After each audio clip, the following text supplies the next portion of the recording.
La femme assembla rapidement son fusil de sniper avant de viser une camionnette rouge. Dès que les ravisseurs descendirent du véhicule, elle pressa fermement la détente. En un instant, la situation plongea dans un chaos total. L'un des chefs la repéra et donna immédiatement l'ordre à ses hommes de l'abattre. Profitant du désordre, il s'empara de sa porte et utilisa le corps de sa fille comme appui pour se propulser. Cela empêcha Elsa de tirer avec précision sur l'autre groupe, et au final, elle ne put que regarder, impuissante, sa fille être enlevée sous ses yeux. Cependant, Elsa connaissait l'emplacement de leur repère, alors elle et l'AOHEI se rendirent au quartier général du trafiquant d'armes cette nuit-là.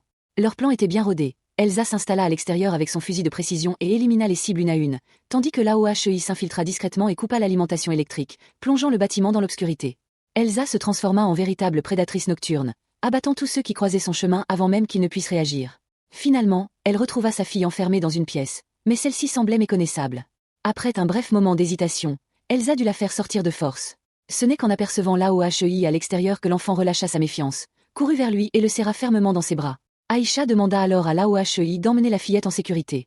Pour éliminer toute menace future, elle décida de mettre un terme à l'existence de Sambiao, un trafiquant d'armes qui fut autrefois l'un de ses plus grands rivaux. Contre toute attente, après 12 ans sans nouvelles, Sambiao nourrissait encore des sentiments pour Elsa et espérait raviver leur ancienne relation, mais elle ne lui laissa aucune ouverture. Alors que Sambiao sombrait peu à peu dans son obsession, Elsa passa brusquement à l'action.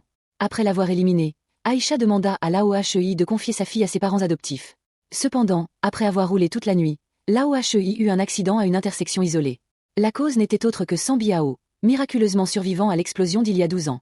Il était venu réclamer vengeance contre Aïcha et sa fille. Alors que la petite fille paniquait, une moto surgit au loin. C'était Elsa, qui, inquiète, avait suivi leur trajet en secret. Mais Sambiao ne montra aucun signe d'affolement et exécuta l'AOHEI sous leurs yeux. Elsa profita d'un instant de distraction pour allumer un briquet et enflammer l'essence répandue au sol. Sans perdre une seconde, elle enfourcha sa moto et parvint à fuir avec sa fille.